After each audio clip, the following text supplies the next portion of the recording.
There's some lovely James Ravilious photos of the harvest on Spittal. Fantastic. Tell me about James, how he came here. Yeah, I can remember as a 16-year-old lad, my mum invited this strange character with a camera. And I'm busy sweating because you're busy carrying the wheat, working. And I thought, extra hand. Oh, brilliant, come to help. Never put his camera down once. Now, I understand as an older person, he was recording for history, and his pictures are fantastic, and I'm glad he did it. But when you're there and you're sweating, there's another load come in, and then another trailer comes, and he's just there. I said to Mum, are you not feeding him? You haven't done anything. You haven't earned these. I've got to feed him.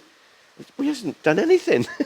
Mum telling me off. Well, but now looking back, his pictures of because we used to do a lot of wheat for thatch at the time, and thatching, obviously, local thatch, absolutely brilliant.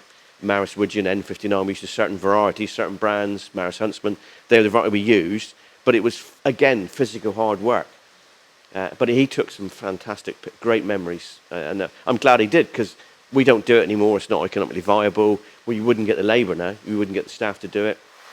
So what kind of guy was he? Can you remember? I was 16-year-old. Obviously a much switched-on guy, because he was looking for the future. He could see these were fantastic pictures. And at the time, I didn't understand it. But looking back now and looked at some of his videos and seeing him record this in his interviews, he knew what he was trying to achieve. He understood that this was going to change. When you're 16, 17, you think it's going to last forever. This is life. This is how it works. And Dad's going to be forever, and the farm's going to be this forever. But he was recording, like he took some beautiful pictures of people that kept 50 sheep and 60 acres and made a living. Ken Gard down the road had 40 acres, kept 10 cows, made a good living at the time. He could survive, buy a new tractor every year. But those days are gone. And luckily, and the same as what you're doing now, it's being recorded, because you give it another 20 years, the whole situation will change again. But he's an interesting character. But at the time, I wasn't switched on and mature enough to appreciate what he was doing. But looking back, you can see, he was doing a fantastic job. So you just thought he was getting a free ride? I thought what's he doing? Because when you're there with a picture and you're sweating, and you see another man, that's one less job for me. That'll help. That'll speed up getting the next trailer, or he can do that. And I said to him, no, I'm just taking pictures. And I offered him the picture, and he looked at me. No, and all day I thought, he's going to help in a minute, because if that had been me, my father would have been shouting at me the minute you stopped to have a drink. Hurry up, come on, back to work. Want to go toilet. Hurry up then, don't be long. So when you see one of his photos, I can remember there's one of everyone stood around the tractor. Yeah. What do you get from one of his photos that you wouldn't have got if you just turned up with a box brownie?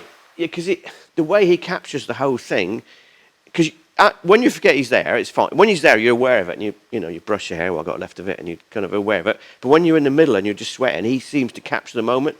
There's a moment which is just the right time, and I'm not a photographer. I take lots of tractor pictures, but I'm no photographer.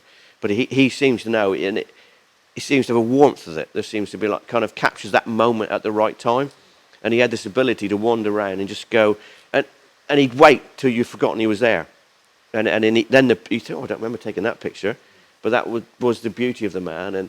And for him, I can imagine, it'd be difficult to make, because he's got to make a living out of it somehow. And I don't understand how he manages to do that. That's an industry I don't understand, so.